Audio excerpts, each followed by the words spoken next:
हम सभी जानते हैं कि सामान्य जीवन में हम कुछ चीज़ों को अस्थायी उपयोग के लिए और अन्यों को बहुत लंबे समय तक उपयोग के लिए लिख लेते हैं। अच्छा, तो मसीह के अनुयायियों के लिए निश्चित रूप से एक पुस्तक है जो कभी भी पुरानी नहीं होगी, यानी बाइबल। पीढ़ी दर पीढ़ी परमेश्वर के लोगों ने पवित्र शास्त्र को सराहा है और हमें करना चाहिए, क्योंकि बाइबल में हर स्थान और हर युग में परमेश्वर के लिए जीवन जीने के बारे में बहुत कुछ कहा गया है। यीशु ने बाइबल को परमेश्वर के वचन के रूप में देखा, जो तब तक परमेश्वर के लोगों के लिए मानक बना रहेगा जब तक सब कुछ पूरा नहीं हो जाता है। और उसके अनुयायियों के रूप में हम भी ऐसा ही करते हैं। हमारी श्रृंखला उसने हमें पवित्र शास्त्र दिया का यह 7वां अध्याय है, व्याख्या के आधार, और हमने इसका शीर्षक रखा है पवित्र शास्त्र को लागू करना। इस अध्याय में हम अनुप्रयोग के लिए कुछ दृष्टिकोणों को सुझाएंगे जो आधुनिक श्रोताओं के लिए पवित्र शास्त्र के मूल अर्थ को प्रासंगिक बनाने में बहुत उपयोगी हैं। इस श्रृंखला में हम अनुप्रयोग की प्रक्रिया को इस प्रकार परिभाषित करेंगे। बाइबल के दस्तावेज के मूल अर्थ को समकालीन श्रोताओं से उन तरीकों में उचित रीति से जोड़ना जो उनकी अवधारणाओं, व्यवहारों और भावनाओं को प्रभावित करते हैं। चूंकि यह परिभाषा मूल अर्थ की हमारी पहले वाली परिभाषा का उपयोग करती है, इसलिए यह याद रखने में मददगार हो सकता है कि मूल अर्थ है वे अवधारणाएं, व्यवहार और भावनाएं जिन्हें दिव्य और मानव लेखकों ने संयुक्त रूप से इसके पहले श्रोताओं को बताने के लिए दस्तावेज को अभिप्रेत किया। हमें यह समझने की आवश्यकता है कि लेखक ने वास्तव में क्या कहा, और फिर हम अनुप्रयोग बना सकते हैं। अनुच्छेद के अर्थ से अनुप्रयोग को आना चाहिए, और उस मूल को उसकी हद तक जानना यह समझने में हमारी मदद कर सकता है कि क्या हम इसके मूल श्रोताओं के समान ही उसी ईश्वरीय ज्ञान वाले दृष्टिकोण में हैं कि नहीं। क्या हम मूसा की वाचा के अधीन हैं? क्या हम किसी विशेष वाचा के अधीन हैं और इसलिए मूल सेटिंग, इतिहास, ईश्वरीय ज्ञान और संदर्भगत को समझने से हमें इस पूरे अनुच्छेद को ठीक से समझने में मदद मिलती है। हम अब जानते हैं कि क्या हमें उस अर्थ को मसीह के पूर्ण कार्य के माध्यम से समझना है, क्योंकि अब हम मसीह के पूर्ण कार्य के अधीन हैं। अब अनुप्रयोग की प्रक्रिया हमेशा आसान नहीं होती है, क्योंकि हमें उन महत्वपूर्ण विकासों का हिसाब रखना है जो उन समयों के बीच घटित हुए जब बाइबल को लिखा गया था, और अब हमारा अपना समय। लेकिन अनुप्रयोग की प्रक्रिया का लक्ष्य अब भी वैसा ही है जैसा तब था जब पवित्र शास्त्र को पहली बार लिखा गया था। परमेश्वर की इच्छा के अनुरूप परमेश्वर के लोगों की अवधारणाओं, व्यवहारों और भावनाओं को प्रभावित करना। मूल अर्थ और अनुप्रयोग के बीच हम जो सबसे महत्वपूर्ण अंतर बना सकते हैं वह है कि मूल अर्थ की हमारी जांच उस प्रभाव पर केंद्रित होती हो जिसको इसके पहले श्रोताओं की अवधारणाओं, व्यवहारों और भावनाओं पर होने के लिए पवित्र शास्त्र को अभिप्रेत किया गया था। लेकिन अनुप्रयोग की व्याख्यात्मक प्रक्रिया इस बात से संबंधित है कि कैसे आधुनिक श्रोताओं को इन सभी स्तरों पर प्रभावित किया जाना चाहिए। पाठ्यांश का मूल अर्थ हमारे अनुप्रयोग के लिए महत्वपूर्ण है, क्योंकि यह पाठ्यांश का प्रेरित और आधिकारिक अर्थ है। इसलिए किसी भी पाठ्यांश का उचित आधुनिक अनुप्रयोग इसके मूल अर्थ के लिए हमेशा सच्चा होना चाहिए। इसी समय पर हमारे आधुनिक अनुप्रयोगों को भी कुछ मायनों में मूल अर्थ से आगे जाना चाहिए, क्योंकि उन्हें आधुनिक समयों, संस्कृतियों और व्यक्तियों को ध्यान में रखना होगा। बाइबल के अनुच्छेद के मूल अर्थ को जानने से हमें इसे अपने जीवनों में लागू करने में मदद मिलती है, क्योंकि हम पहचान लेते हैं कि इसके मूल अर्थ का एक प्रमुख घटक इसके मूल उद्देश्य को समझना है, अर्थात वह परिवर्तन जिसे इसके पहले श्रोताओं में, इसके पहले पाठकों में, उनकी परिस्थिति के प्रकाश में, उनके संदर्भ के दायरे में घटित होने के लिए परमेश्वर ने उस पाठ्यांश को डिजाइन किया था कि सताव परीक्षाओं के प्रकाश में जिनका वे सामना कर रहे थे, उस घड़ी में वे कितना पवित्र शास्त्र को जानते थे या उस तक कितनी पहुंच थी। यह उनके लिए परमेश्वर का अनुप्रयोग था। अर्थ वास्तव में यह था कि उनके जीवनों में उसके पवित्र आत्मा के पवित्र करने वाले उद्देश्य को प्रभावित करने के लक्ष्य को कार्यरत करना। ठीक है, उनके जीवनों में आत्मा का उद्देश्य हमारे जीवनों में पवित्र आत्मा के उद्देश्य के साथ निरंतरता है। इसलिए जितना अधिक हम उनकी स्थिति, उनकी आवश्यकता और इस कारण उस उद्देश्य को समझ सकते हैं जिसके लिए परमेश्वर ने मूल सेटिंग में और मूल श्रोताओं को वह पाठ्यांश दिया, तो आत्मा हमारे जीवन, हमारी परिस्थिति में उस पाठ्यांश को कैसे लागू करना चाहता है, इसके लिए यह एक दिशा को निर्धारित करता है। और जिस तरह से हम पाठ्यांश को लागू करते हैं, तो एक पादरी, प्रचारक, शिक्षक के रूप में इसे हमारा मार्गदर्शक होना चाहिए। हम पूछते हैं कि परमेश्वर ने इसे बदलाव लाने के लिए कैसे अभिप्रेत किया। उस समय उनके जीवनों में बदलाव लाने के लिए और फिर आज मसीह के स्वरूप में अधिक से अधिक ढालने के पवित्र आत्मा के उद्देश्य को यह कैसे पूरा करता है। अनुप्रयोग की प्रक्रिया पर हमारी चर्चा 3 मुद्दों पर होगी। सबसे पहले हम अनुप्रयोग की अनिवार्यता पर विचार करेंगे। दूसरा, हम मूल अर्थ और आधुनिक श्रोताओं के बीच उन संबंधों की जांच करेंगे जो अनुप्रयोग को संभव बनाते हैं। और तीसरा, हम उन कुछ प्रमुख विकासों पर नजर डालेंगे जो आज के जीवन और जब बाइबल लिखी गई थी उस बीच हुए हैं। आइए अनुप्रयोग की अनिवार्यता के साथ शुरू करें। याकूब अध्याय 1 पद 21 से 25 में जिस तरीके से याकूब ने अनुप्रयोग की अनिवार्यता के बारे में बात की, उसे सुनिए। इसलिए सारी मलिनता और बैरभाव की बढ़ती को दूर करके उस वचन को नम्रता से ग्रहण कर लो जो हृदय में बोया गया और जो तुम्हारे प्राणों का उद्धार कर सकता है। परंतु वचन पर चलने वाले बनो और केवल सुनने वाले ही नहीं जो अपने आप को धोखा देते हैं, क्योंकि जो कोई वचन का सुनने वाला हो और उस पर चलने वाला ना हो तो वह उस मनुष्य के समान है जो अपना स्वाभाविक मुंह दर्पण में देखता है, इसलिए कि वह अपने आप को देखकर चला जाता और तुरंत भूल जाता है कि वह कैसा था। परंतु जो व्यक्ति स्वतंत्रता की सिद्ध व्यवस्था पर ध्यान करता रहता है, वह अपने काम में इसलिए आशीष पाएगा कि सुनकर भूलता नहीं, पर वैसा ही काम करता है। याकूब ने सिखाया कि यह जानना पर्याप्त नहीं है कि पवित्र शास्त्र क्या कहता है। पवित्र शास्त्र से उचित रीति से लाभ उठाने के लिए हमें इसके द्वारा प्रभावित होना है। हमारी अवधारणाओं, व्यवहारों और भावनाओं को बदलना होगा। यदि हम परमेश्वर की आशीषों को प्राप्त करना चाहते हैं तो इस तरह के अनुप्रयोग हर विश्वासी के लिए नितांत अनिवार्य हैं। लेकिन उस प्रक्रिया के बारे में क्या जिसके परिणाम स्वरूप यह अनुप्रयोग पैदा होता है? क्या यह निर्धारित करने के लिए वास्तव में प्रयास करने की आवश्यकता है कि कैसे हमारी अवधारणाओं, व्यवहारों और भावनाओं को प्रभावित किया जाना चाहिए?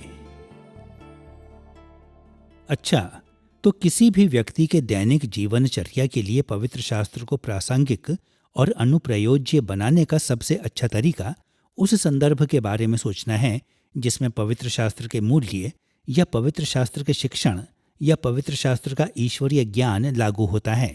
और फिर यह उस तरह के पाठ्यांश पर निर्भर करता है जिसके साथ मैं काम कर रहा हूँ।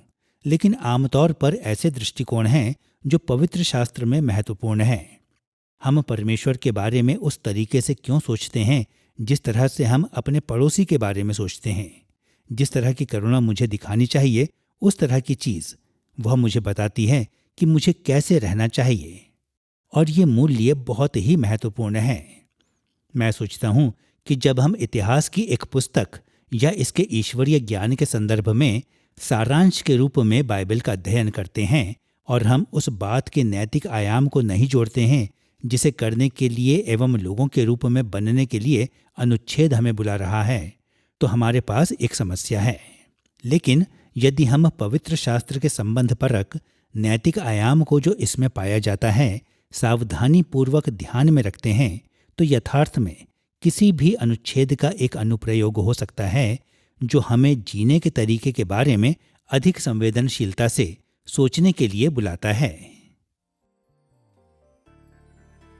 पहला कुरिन्थियों अध्याय 10 पद 11 में पौलुस ने इन वचनों के साथ समकालीन अनुप्रयोग की खोज के महत्व को दर्शाया। परंतु ये सब बातें जो उन पर पड़ी दृष्टांत की रीति पर भी, और वे हमारी चेतावनी के लिए जो जगत के अंतिम समय में रहते हैं लिखी गई हैं।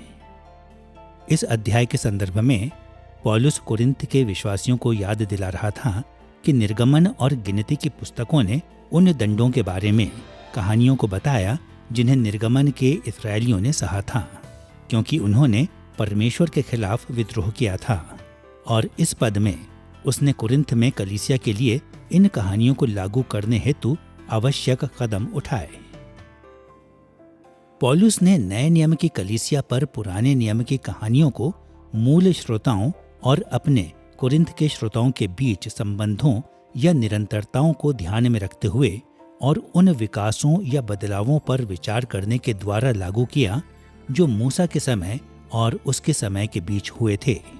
एक ओर पौलुस ने दोनों श्रोताओं को यह निवेदन करते हुए जोड़ा कि ये कहानियां हमारी चेतावनी के लिए लिखी गई हैं। इस संबंध को बनाना पौलुस के लिए मुश्किल नहीं था। निर्गमन और गिनती को मूल रूप से मिस्र से पलायन हुए इस्राएलियों की दूसरी पीढ़ी के लिए लिखा गया था।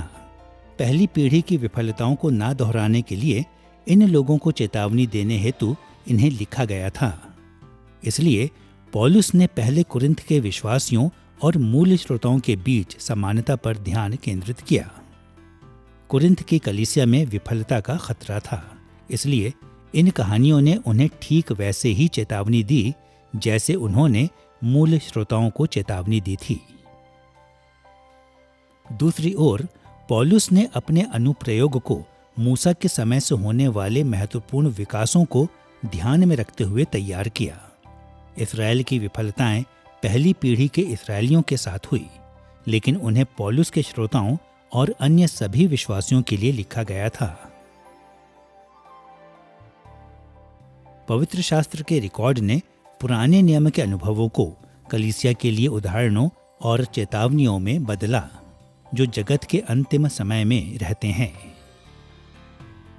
जगत के अंतिम समय वाली अभिव्यक्ति उन कई तरीकों में से एक है जिनमें नए नियम के लेखकों ने पुराने नियम के युग को नए नियम के युग से अलग किया।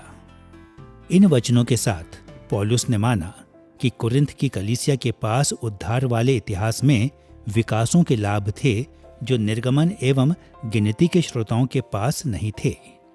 कुरिन्थ के लोग मूसा से 1000 वर्ष बाद रह रहे थे।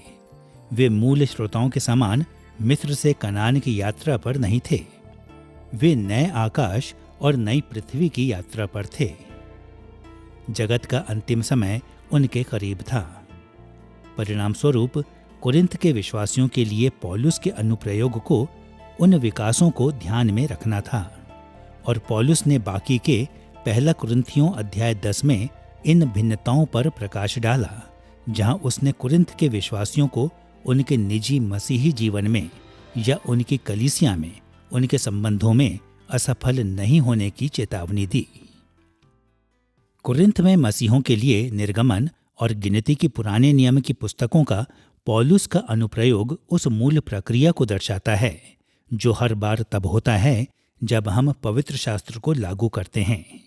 अनुप्रयोग को सदैव मूल और आधुनिक श्रोताओं के बीच संबंधों और उनके बीच घटित हुए विकासों दोनों को ध्यान में रखना चाहिए। यदि हम आज अपने जीवनों के लिए पवित्र शास्त्र के उपयुक्त अनुप्रयोगों को लागू करना चाहते हैं, तो हमें इन संबंधों को पहचानने और इन विकासों को ध्यान में रखने की आवश्यकता होगी। अब जबकि हमने अनुप्रयोग की अनिवार्यता को देख लिया है, तो आइए बाइबल की पुस्तकों के मूल पाठकों और आधुनिक श्रोताओं के बीच कई संबंधों और निरंतरताओं पर अपने ध्यान को लगाएं। यह प्राचीन और आधुनिक श्रोताओं के बीच संबंध या निरंतरताएं हैं जो बाइबल के पाठ्यांशों को आधुनिक लोगों के लिए प्रासंगिक बनाते हैं, और इन निरंतरताओं का वर्णन करने के लिए अनगिनत तरीके हैं। इस अध्याय में हम इन संबंधों को 3 प्रमुख श्रेणियों में विभाजित करेंगे। सबसे पहले हम देखेंगे कि दोनों श्रोताओं का एक ही परमेश्वर है। दूसरा, वे एक जैसे संसार में रहते हैं। और तीसरा, वे एक ही तरह के लोग हैं। इस तथ्य के साथ शुरू करके कि दोनों श्रोताओं का एक ही परमेश्वर है, आइए इनमें से प्रत्येक श्रेणियों पर विचार करें। पवित्र शास्त्र स्पष्ट रूप से कहते हैं कि सिर्फ एक ही परमेश्वर है, जिसके प्रति पवित्र शास्त्र के सभी श्रोता अपनी निष्ठा और आज्ञाकारिता का पालन करते हैं। और जैसा कि पारंपरिक मसीही ईश्वरीय ज्ञान सिखाता है, परमेश्वर अपरिवर्तनीय है, अर्थात वह बदलता नहीं है। चूंकि परमेश्वर अपरिवर्तनीय है और चूंकि उसके प्रति निष्ठा और आज्ञाकारिता सार्वभौमिक दायित्व है, इसलिए उस प्रभाव के बीच मजबूत संबंध हैं, जिन्हें इसके मूल श्रोताओं और इसके आधुनिक श्रोताओं पर होने के लिए पवित्र शास्त्र को अभिप्रेत किया गया था। परमेश्वर अपरिवर्तनीय है, यह कहने का अर्थ है कि वह अपने अस्तित्व, सिद्धताओं, उद्देश्यों और प्रतिज्ञाओं में अपरिवर्तित है। तो उसका अस्तित्व, उसका स्वभाव, उसका सार, उसकी सिद्धता, इन विशेषताओं को जिस हद तक वह धारण करता है, उसके उद्देश्य जो उसने करने के लिए निर्धारित किया है, और उसकी प्रतिज्ञाएं जो उसने हमें बताया है, वह करता है। इसलिए परमेश्वर इन बातों में अपरिवर्तित है। इसका अर्थ यह कहना नहीं है कि परमेश्वर हमसे एक गतिशील, संबंधपरक, व्यक्तिगत तरीके से संबंधित नहीं है। तो वह हमारी प्रार्थनाओं को सुनता है, वह हमारे पाप पर शोकित होता है, वह हमारे विश्वास पात्र होने पर प्रसन्न होता है। और इसीलिए यह कहा गया है कि परमेश्वर अनिवार्य रूप से अपरिवर्तनीय है, लेकिन संबंधपरक रूप से परिवर्तनशील है। एक हद है जिस तक वह अनुरूप बनता है, जो वह उसके साथ, हमारे संबंध के साथ करता है, जबकि उसी समय पर वह अपने अनिवार्य गुणों को बनाए रखता है। परमेश्वर, त्रिएक परमेश्वर के कई महत्वपूर्ण गुणों में से एक अपरिवर्तनशीलता है। यह वह शब्द है जो आप कई ईश्वरीय ज्ञान के पाठ्यांशों में पाएंगे। अपरिवर्तनशीलता का अनुवाद अपरिवर्ती हो सकता है, और यह वास्तव में अद्भुत समाचार है, क्योंकि हम अपने जीवनों में, अपने संसार में, अपने संबंधों में, और यहाँ तक कि स्वयं अपने क्षणभंगुर जीवन में लगभग हर चीज के अस्थायित्व और नश्वरता के बारे में अवगत हैं। इस परिवर्तनशील ब्रह्मांड में मैं परमेश्वर के उस वर्णन को एक स्थिर बिंदु के रूप में मानता हूँ।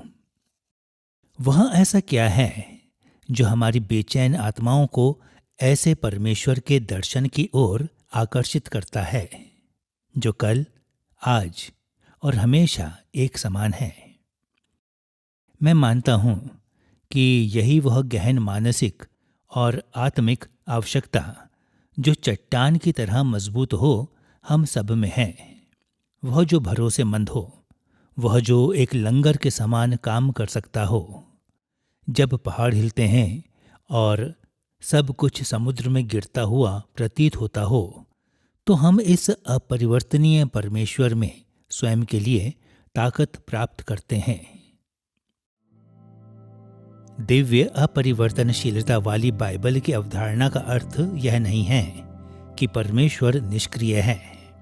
बाइबल के शब्दों में एक निष्क्रिय ईश्वर एक बेकार मूर्ति है, लेकिन पवित्र शास्त्र का परमेश्वर वास्तविक और सार्थक तरीकों से अपनी सृष्टि के साथ निरंतर पारस्परिक व्यवहार कर रहा है। पारंपरिक मसीही ईश्वरीय ज्ञान ने ठीक ही कहा है कि परमेश्वर की अपरिवर्तनशीलता के 3 महत्वपूर्ण पहलू हैं।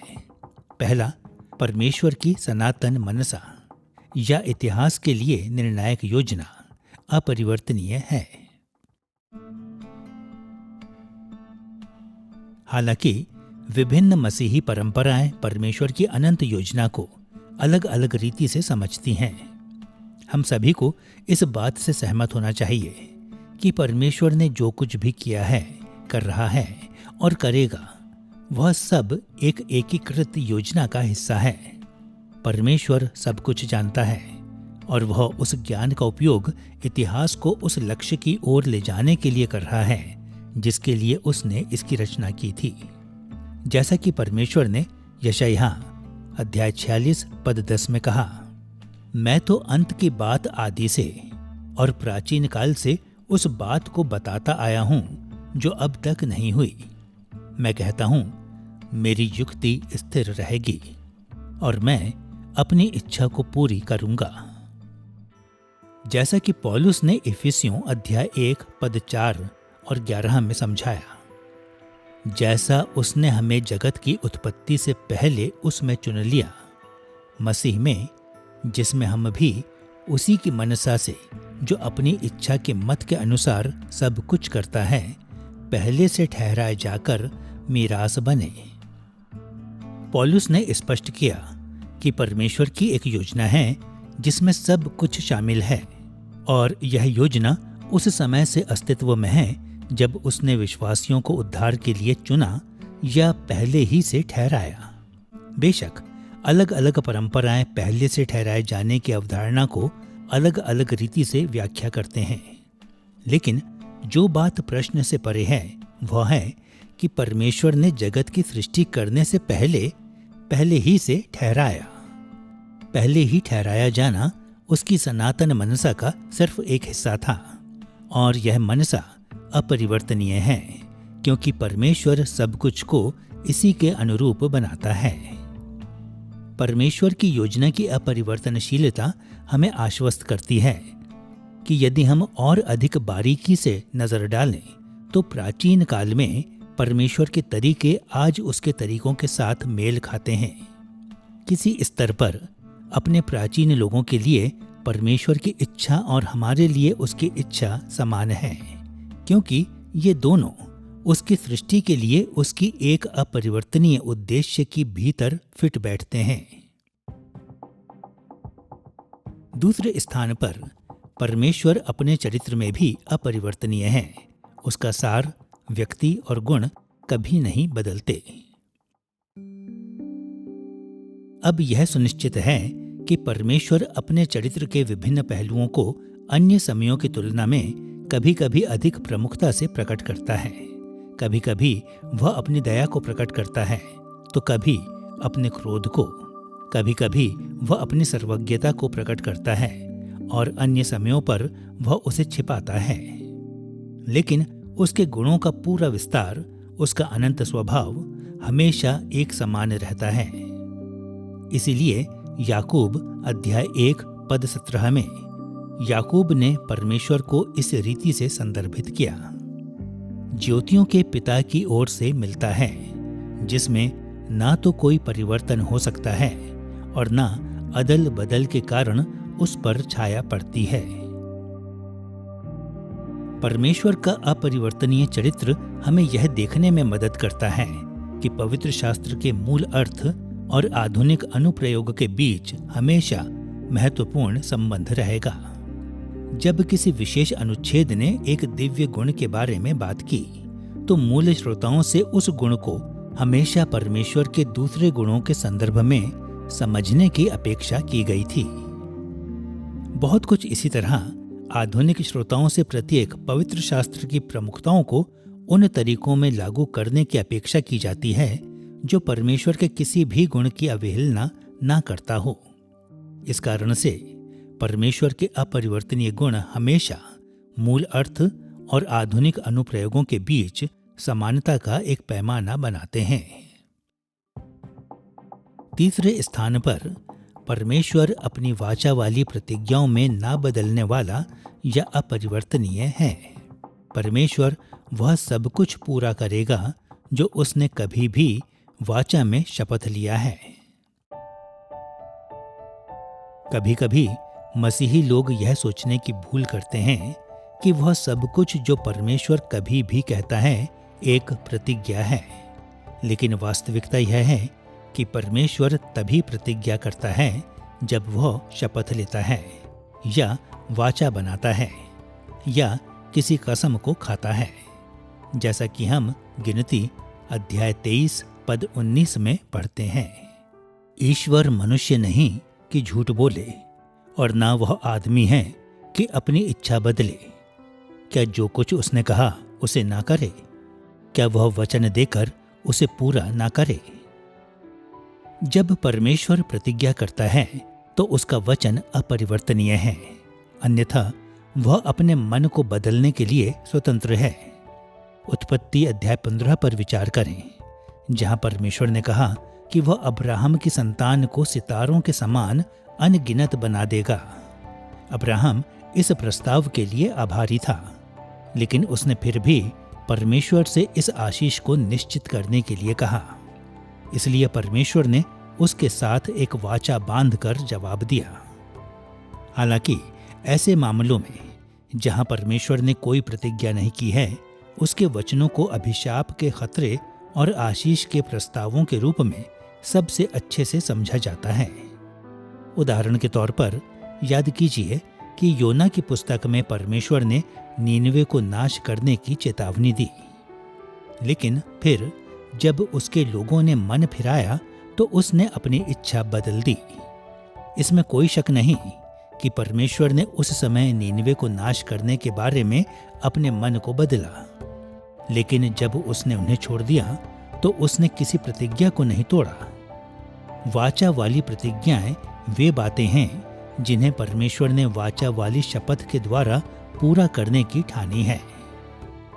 पवित्र शास्त्र में परमेश्वर का प्रत्येक प्रकाशन मानता है कि परमेश्वर अपनी वाचा और अपनी वाचा वाली प्रतिज्ञाओं को निभाएगा।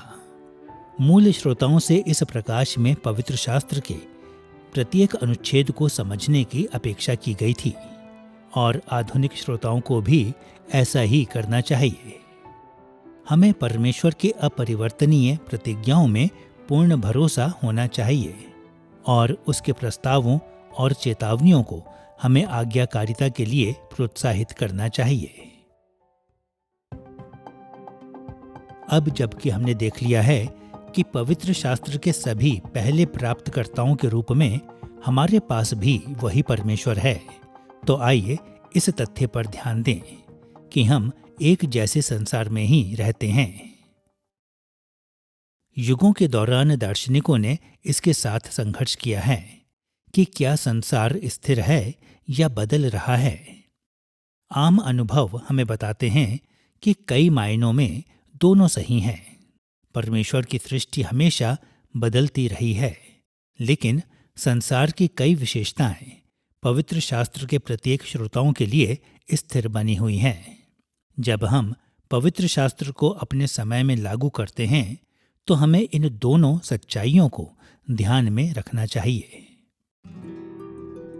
एक पुरानी कहावत है जो कहती है कि इतिहास स्वयं को दोहराता है, और हम समझते हैं कि वर्तमान की घटनाएं अक्सर अतीत में हुई घटनाओं से मेल खाती हैं। पवित्र शास्त्र के मूल श्रोताओं के समान हम परमेश्वर द्वारा बनाए गए संसार में रहते हैं, और यद्यपि हम पाप में गिर गए हैं, फिर भी हमने परमेश्वर के उद्धार का अनुभव किया है। पुराने नियम में परमेश्वर के विश्वास पात्र लोगों को अन्य लोगों और शैतानी शक्तियों के विरोध का सामना करना पड़ा, और हम आज उसी तरह के विरोध का सामना करते हैं। विजय पाने के लिए वे परमेश्वर की मदद पर निर्भर थे। हम भी उसकी मदद पर निर्भर हैं। हम उसकी स्थिरता को भी देख सकते हैं, जिसे हम अक्सर प्रकृति के नियमित पैटर्न या नियम कहते हैं। जब पवित्र शास्त्र सूर्य के उदय और अस्त होने, मानव बीमारी, भोजन और पानी की आवश्यकता और अनगिनत ऐसी अन्य चीजों के बारे में बात करता है, तो हमारे लिए यह स्पष्ट है कि हम उसी संसार में रहते हैं जिसमें पवित्र शास्त्र के पहले श्रोताओं ने वास किया था। और इससे भी अधिक विशिष्ट और संकीर्ण तरीकों में हम पवित्र शास्त्र के मूल श्रोताओं के संसार और हमारे संसार के बीच महत्वपूर्ण समानांतरों को पाते हैं। उदाहरण के लिए निर्गमन अध्याय 20 में इस्राएल को दी गई 10 आज्ञाओं ने बाकी पुराने नियम में परमेश्वर के लोगों के जीवनों के लिए आवश्यक पृष्ठभूमि को प्रदान किया। नए नियम में उसके लोगों के जीवनों का मार्गदर्शन करने के लिए इन्हीं आज्ञाओं का फिर से उपयोग किया गया। और जैसा कि पौलुस ने दूसरा तीमुथियुस अध्याय 3 पद 16 और 17 में सिखाया, इन्हीं आज्ञाओं ने आज भी कलीसिया का मार्गदर्शन करना जारी रखा है। इसी तरह से परमेश्वर के लोगों के लिए एक स्थायी राजवंश के मुखिया के रूप में दाऊद परमेश्वर की पसंद बना तथा पुराने नियम में परमेश्वर के राज्य के लिए ऐतिहासिक पृष्ठभूमि को प्रदान किया। साथ में नए नियम में दाऊद के महान पुत्र के रूप में यीशु की राजशाही के लिए पृष्ठभूमि को भी। और जैसा कि हम प्रकाशित वाक्य अध्याय 22 पद 16 जैसे स्थानों में सीखते हैं, दाऊद के वंश से आने वाले राजा के रूप में उसके स्थायी शासन के कारण कलीसिया ने हमारे राजा और प्रभु के रूप में यीशु की सेवा जारी रखी है। जैसा कि इनके जैसे उदाहरण दिखाते हैं, हमारे संसार और पवित्र शास्त्र के पहले श्रोताओं के काल के बीच संबंध हमें बाइबल के उचित आधुनिक अनुप्रयोगों को निर्धारित करने में मदद करते हैं।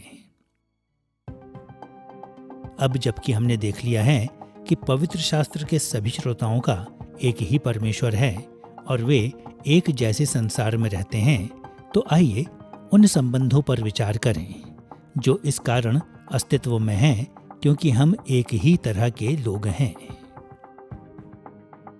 ऐसे कम से कम 3 तरीके हैं जिनमें आधुनिक लोग उन लोगों से मिलते जुलते हैं जिन्होंने पवित्र शास्त्र को सबसे पहले प्राप्त किया था। सबसे पहले सभी मनुष्य, चाहे वे कभी भी या कहीं भी रहे हों, वे परमेश्वर के स्वरूप में होते हुए भी पापी हैं। दूसरा, हम धार्मिक विभाजनों से पीड़ित हैं। और तीसरा, मानवता में अभी भी लोगों के समान वर्ग शामिल हैं। हम इन सभी समानताओं की खोज करेंगे जो इस तथ्य के साथ शुरू होते हैं कि सभी मनुष्य परमेश्वर के पापी स्वरूप हैं। उत्पत्ति अध्याय 1 पद 27 जैसे पदों में हमें बताया गया है कि जब परमेश्वर ने मानवता की रचना की तो उसने हमें अपने स्वरूप में बनाया। अन्य बातों के अलावा उसका अर्थ यह है कि सभी मनुष्य परमेश्वर के बुद्धि संपन्न, भाषाई, नैतिक और धार्मिक उपराज्य प्रतिनिधि हैं। इसी समय पर सभी मनुष्य पाप में पतित भी हैं।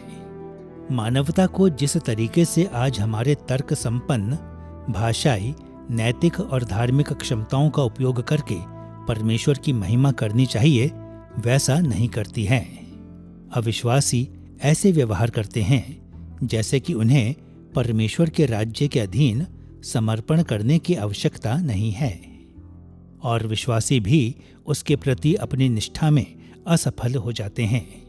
जैसा कि पहला राजा अध्याय 8 पद 46 में मंदिर के समर्पण के समय सुलेमान ने कहा, निष्पाप तो कोई मनुष्य नहीं है।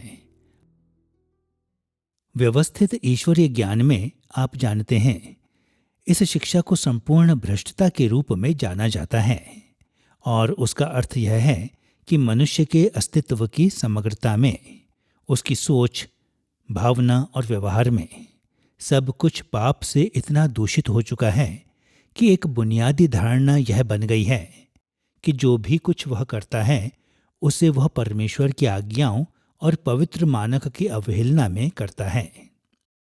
तो हाँ, पापी स्वभाव जैसी कोई चीज तो है, और बाइबल इसके बारे में बात करती है कि यह समस्या कितनी बुनियादी है। विशेष रूप से परमेश्वर के साथ संबंधों में। मानव विज्ञान और समाजशास्त्रीय अध्ययनों में इन दिनों विशेष रूप से पूछे जाने वाले महत्वपूर्ण प्रश्नों में से एक यह है कि क्या मनुष्यों के पास पापी स्वभाव है। और वर्षों के दौरान बार बार मानव शिक्षा, मानव विकास, मानव शिक्षण के बारे में सिद्धांत मूल पाप की चट्टान में धंस जाता है, क्योंकि तथ्य यह है कि हम सभी में पाप में पतित स्वभाव पाया जाता है। वास्तव में इसका अर्थ है कि हम मनुष्य सिद्धि, उपलब्धि, अधिपत्य के लिए एक स्वार्थी इच्छा के द्वारा नियंत्रित होते हैं, और यह उन सब चीज़ों को विकृत करती है जो हम करते हैं। यदि आप मानते हैं कि मनुष्य स्वाभाविक रूप से अच्छे हैं, तो आप मानव व्यवहार को समझ नहीं सकते हैं। वास्तव में जब आप मानव जाति के इतिहास पर नज़र डालते हैं तो आपको कहना होगा कि नहीं, हम स्वाभाविक रूप से अच्छे नहीं हैं। हम स्वाभाविक रूप से दुष्ट और अहंकार से भरे हुए हैं। हालांकि बाइबल के बारे में दिलचस्प बात यह है कि यहीं पर वह यह भी कहता है कि हम परमेश्वर के स्वरूप में रचे गए हैं, और यह मेरे विचार में मानवता के लिए बाइबल के दृष्टिकोण की उत्कृष्टता है, क्योंकि कई अन्य मानव विज्ञानी और समाजशास्त्री बुराई की उपस्थिति को पहचानते हुए कहेंगे, ओह, मनुष्य सुधार से दूर निराशाजनक रूप से बुरे हैं। हम बस बंदरों में सबसे अधिक आक्रामक हैं, बस इतना ही। और बाइबल कहती है, ओह नहीं, हम पाप की दशा में हैं, लेकिन बिगड़े हुए होते हुए भी हम परमेश्वर के स्वरूप में हैं। पवित्र शास्त्र के सभी प्राप्तकर्ता, चाहे प्राचीन या आधुनिक, इसी पापी स्वभाव को साझा करते हैं, और एक तरीके या अन्य से पवित्र शास्त्र के हर एक भाग के मूल अर्थ ने इस मानव स्थिति को संबोधित किया।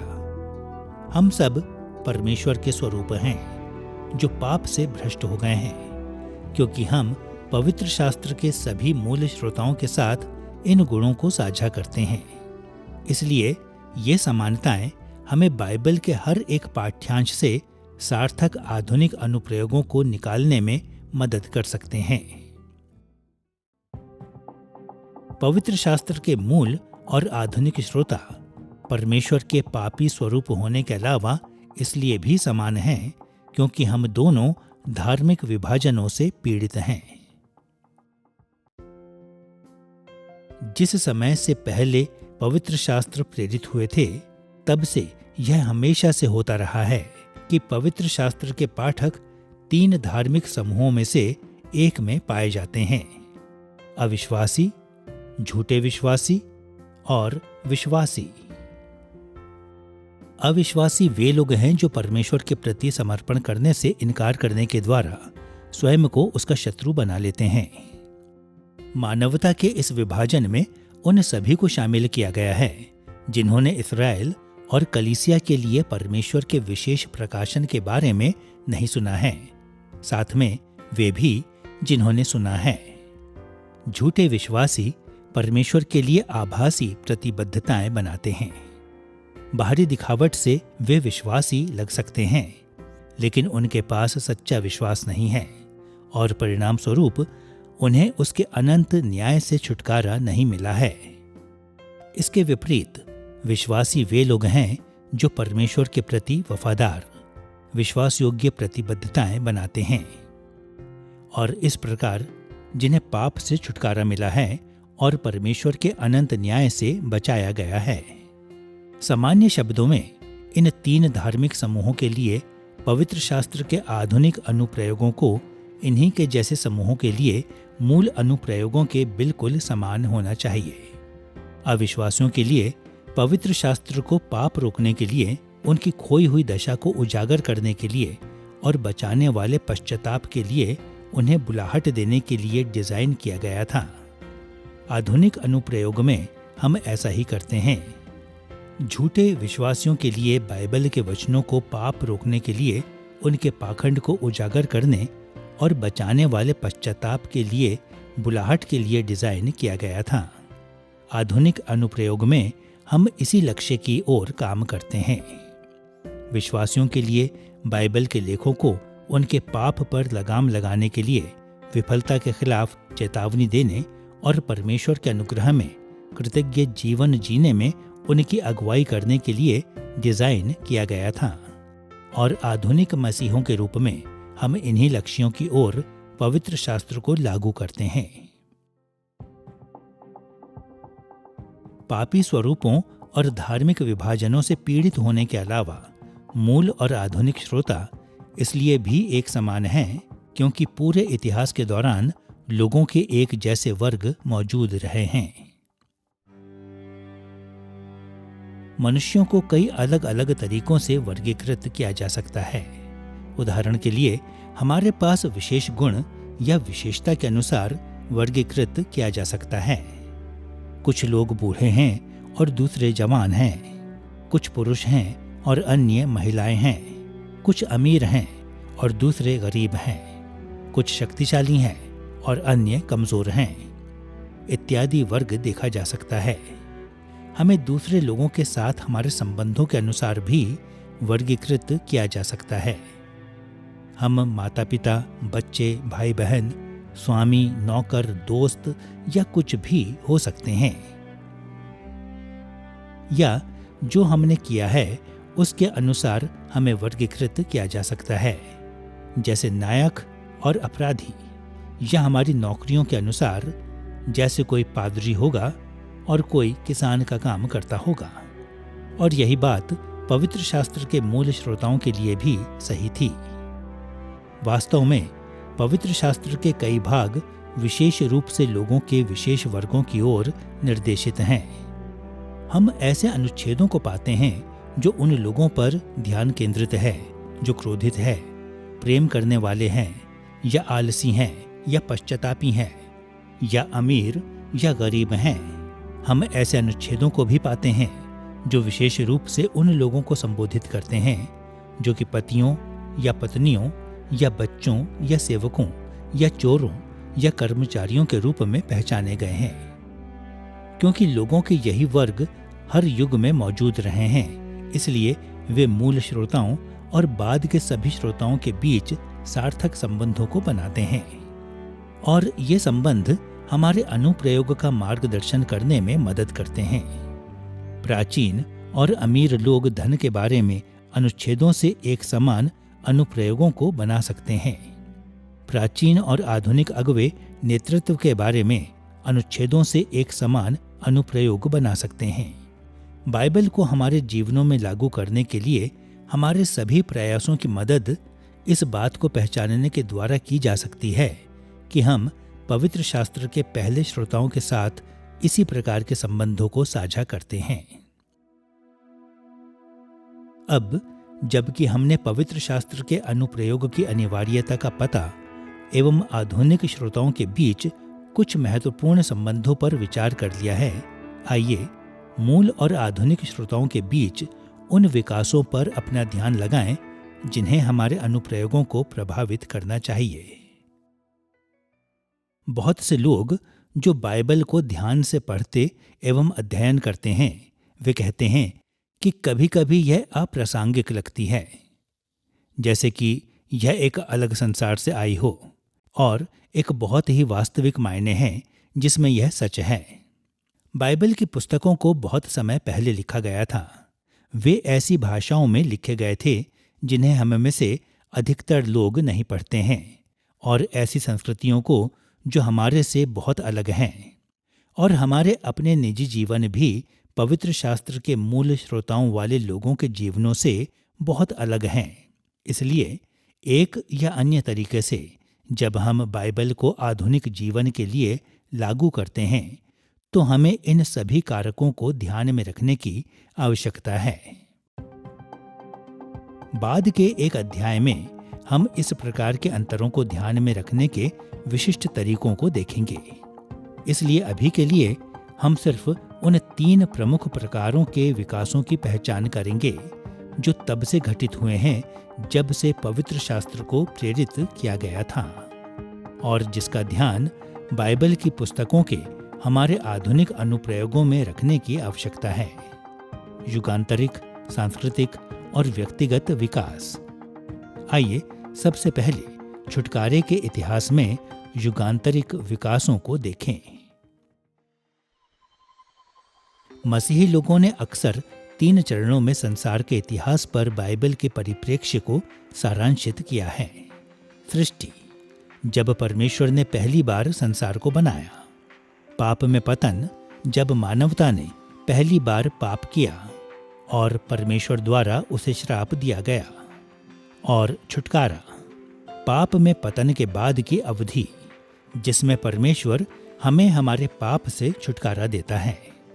आदम और हव्वा के पाप में गिरने के तुरंत बाद परमेश्वर ने छुटकारे की एक लंबी धीमी प्रक्रिया शुरू की और पूरे सहस्राब्दियों के दौरान उसने दयालुता पूर्वक छुटकारे के अपने राज्य को श्रापित सृष्टि के भीतर और साथ साथ बनाया। कई धर्म विज्ञानियों ने माना है कि सृष्टि के ऊपर परमेश्वर के राज्य की प्रगतिशील प्रकृति के कारण आवधिक विकास हुए हैं, जो पवित्र शास्त्र में वर्णित विभिन्न युगों के बीच विच्छिन्नता को पैदा करते हैं।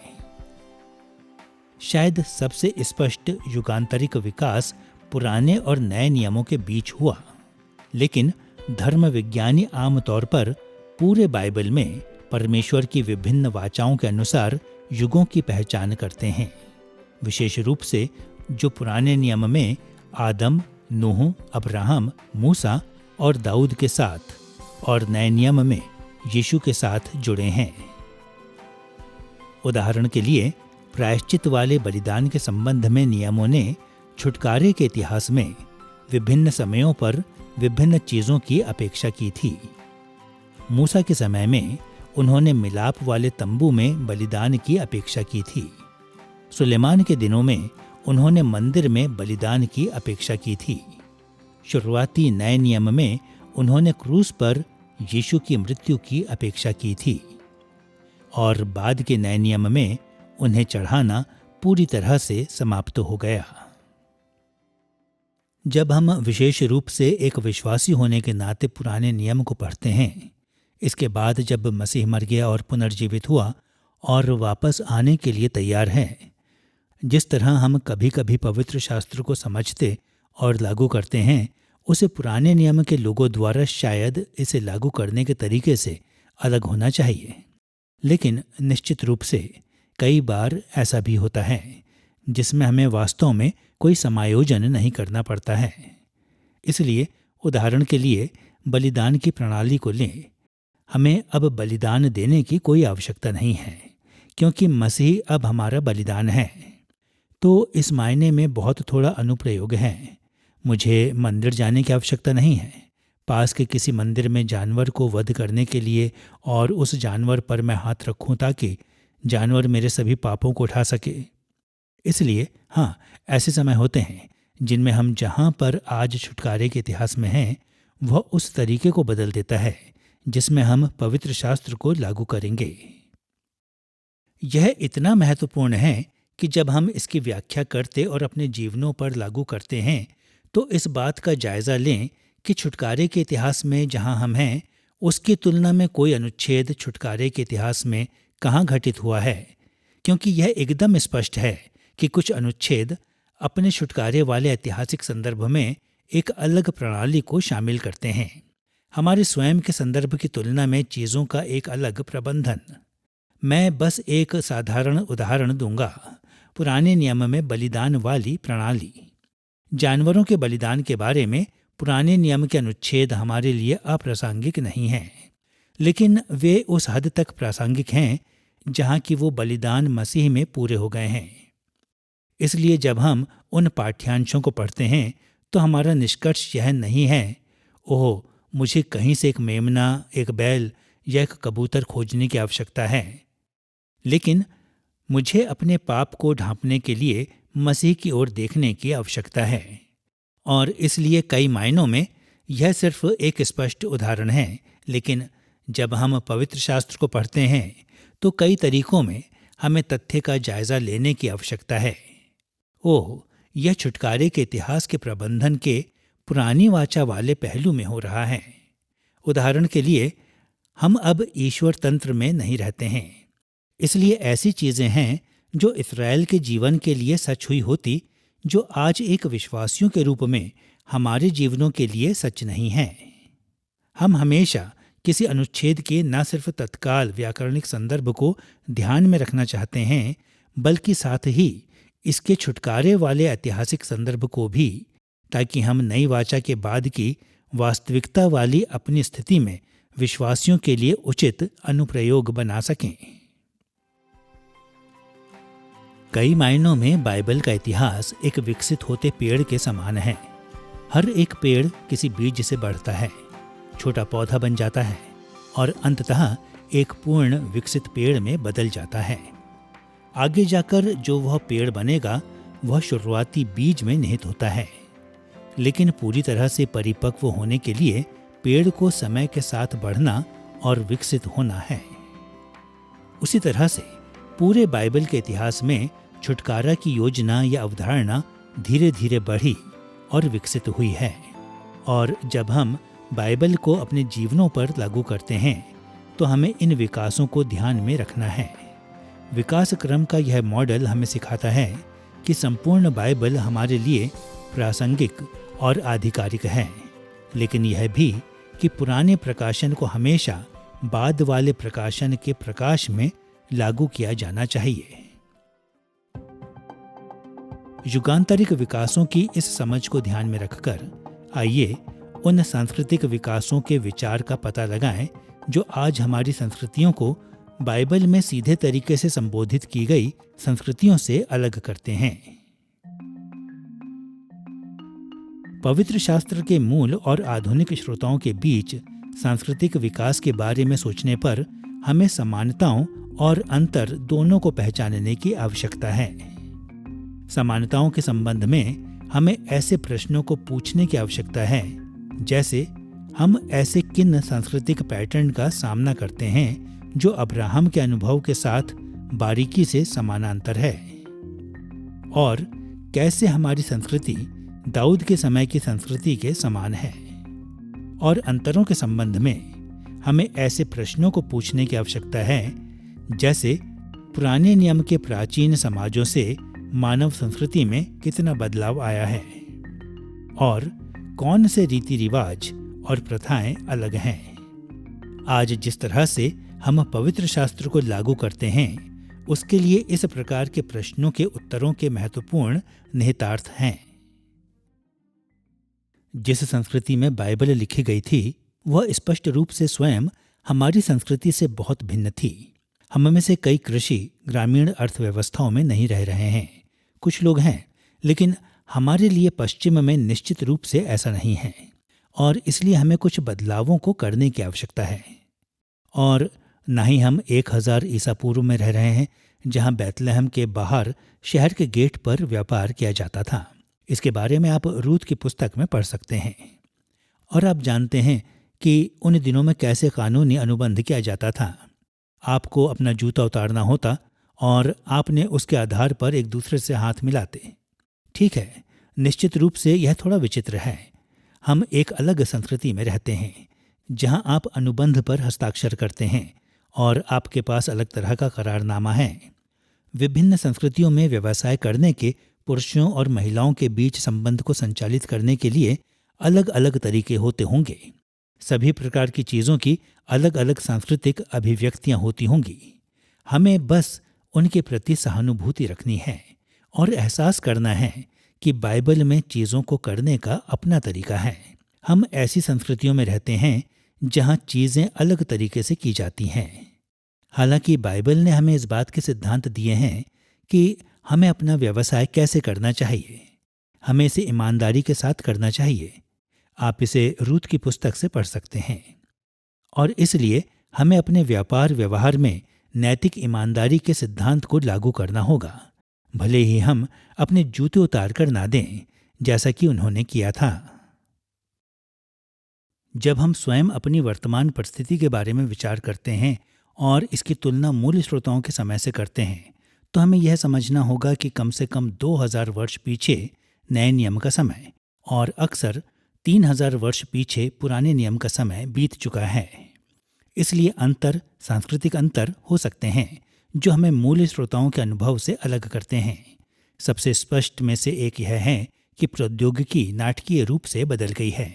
इसलिए उदाहरण के लिए हम एक अत्यधिक दृश्य वाली संस्कृति, एक ऐसी संस्कृति है जो संचार की तीव्र गति की आदी हो चुकी है, एक ऐसी संस्कृति जो दूसरों से बातचीत करने के लिए प्रौद्योगिकी का उपयोग करने में बहुत अधिक संलग्न है। और प्राचीन काल में, बस सोच रहा हूँ 2000 वर्ष पहले जब यूहन्ना ने प्रकाशित वाक्य की पुस्तक को लिखा, उसने इसे एक चक्रीय पत्र के रूप में ऐसा किया जहाँ एक व्यक्ति इसे एक समुदाय से दूसरे समुदाय तक ले जाने वाला था। इसने संभवतः कई दिनों का समय लिया जब उसने कलीसिया से कलीसिया तक यात्रा की। वहाँ उस तरह का त्वरित संचार नहीं था। इसका एक और पहलू जो कि बहुत स्पष्ट है जब आप प्रकाशित वाक्य की पुस्तक के लिए सोचते हैं, वह है कि प्रकाशित वाक्य की पुस्तक मुख्य रूप से सुनने के लिए थी। इसलिए पुस्तक के एकदम शुरुआत में यह कहता है कि एक आशीष है जो उस व्यक्ति पर जो पढ़ रहा है और उन लोगों पर जो सुन रहे हैं सुनाया जाता है, जो कि उस बात का संकेत है जैसा इसे मूल रूप से समझा गया था, जो था कि एक व्यक्ति पूरी पुस्तक को शुरू से अंत तक श्रोताओं के लिए पढ़ता था। हमारे लिए जब हम प्रकाशित वाक्य की पुस्तक को पूरा पढ़ते हैं तो धीमा पड़ जाना बहुत सामान्य बात है। हम किसी पद पर रुक कर मनन कर सकते हैं और जो कुछ भी इसका अर्थ है उसे समझने की कोशिश कर सकते हैं, जबकि मूल श्रोताओं के लिए सारे के सारे 22 अध्याय एक साथ उनके लिए पढ़े जाते थे। इसलिए पुस्तक का अनुभव बहुत अलग है। और मुझे लगता है कि प्रत्यक्ष परिणामों में से एक है कि प्रकाशित वाक्य के पुस्तक के मूल श्रोता शायद अभिभूत हो जाते थे।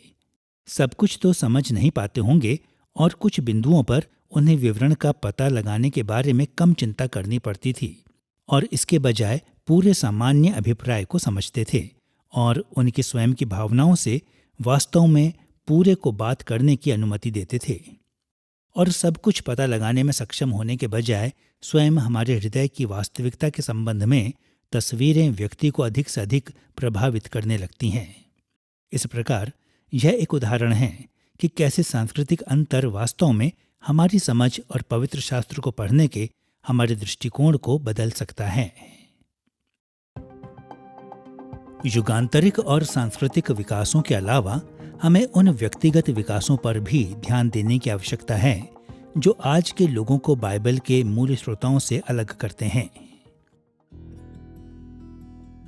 बाइबल के लोगों और हमारे समकालीन संसार में रहने वाले लोगों के बीच बहुत समानताएं हैं, लेकिन हमें यह भी पहचानने की आवश्यकता है कि आधुनिक और प्राचीन लोगों के बीच में कई अंतर भी हैं। और यदि हम बाइबल के पाठ्यांश को ठीक रीति से लागू करने की अपेक्षा करते हैं तो हमें इन व्यक्तिगत विविधताओं को ध्यान में रखना होगा। उदाहरण के लिए हमें कुछ ऐसे प्रश्नों को पूछना चाहिए जैसे हमारे निजी जीवनों की तुलना उनके साथ कैसे की जाती है जिन्हें हम बाइबल में देखते हैं। समाज में हमारी क्या भूमिका है, हमारी आत्मिक दशा कैसी है। इस व्यक्ति या उस व्यक्ति की तुलना में हम प्रभु की सेवा कैसे करते हैं। हमारे विचारों, कार्यों और भावनाओं की तुलना उन लोगों के साथ कैसे की जाती है जिन्हें हम बाइबल के लेखकों में देखते हैं। प्राचीन लोगों और आधुनिक लोगों के बीच अंतरों को ध्यान में रखने से हम इस बात को बेहतर समझ सकते हैं कि बाइबल को हमारे स्वयं के जीवनों की विशिष्ट परिस्थितियों में कैसे लागू किया जाए। पवित्र शास्त्र के मूल और आधुनिक श्रोताओं के बीच के युगांतरिक, सांस्कृतिक और व्यक्तिगत विकास को पहचानना हमारे समय में बाइबल को लागू करने का सबसे चुनौतीपूर्ण पहलू हो सकता है। लेकिन यदि हम इसे सावधानी पूर्वक करते हैं तो यह उन तरीकों में पवित्र शास्त्र को लागू करने में हमारी मदद करने की ओर बहुत उपयोगी होंगे जो परमेश्वर के प्रति सम्मान, दूसरों के प्रति जिम्मेदारी और हमारे समय के लिए उपयुक्त हैं। पवित्र शास्त्र को लागू करने पर इस अध्याय में हमने 3 बुनियादी कारकों का पता लगाया जो हमारे आधुनिक परिस्थितियों के साथ बाइबल के मूल अर्थ को जोड़ने में हमारी मदद कर सकते हैं। हमने पवित्र शास्त्र के आधुनिक अनुप्रयोगों को बनाने की अनिवार्यता पर बात की है। हमने मूल और आधुनिक श्रोताओं के बीच संबंध पर चर्चा की है, जो हमें यह निर्धारित करने में मदद करते हैं कि पवित्र शास्त्र को कैसे लागू किया जाए। और हमने कुछ उन विकासों पर जो उस समय से हुए जब पवित्र शास्त्र लिखा गया था, उन तरीकों पर विशेष ध्यान देते हुए विचार किया है जिनमें ये विकास समकालीन श्रोताओं के लिए हमारे अनुप्रयोगों को अनुकूलित करने के लिए हमें बाध्य कर सकते हैं। हमें हमेशा स्वयं को याद दिलाने की आवश्यकता है कि पवित्र शास्त्र को बाद की पीढ़ियों द्वारा अलग या दूर रखने के लिए नहीं लिखा गया था। इसके विपरीत वे परमेश्वर के लोगों के लिए पूरे इतिहास भर में प्रेम और आज्ञा पालन हेतु लिखे गए थे।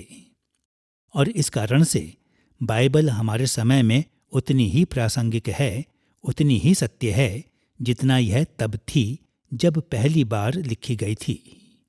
हमें उन विकासों का आकलन करना होगा जो बाइबल के और स्वयं हमारे समयों के बीच हुए हैं। लेकिन जब हम ऐसा करते हैं तो हम न सिर्फ अतीत में उसके लोगों के लिए बल्कि आज जीवित उसके लोगों के लिए भी परमेश्वर की इच्छा को समझ सकते हैं।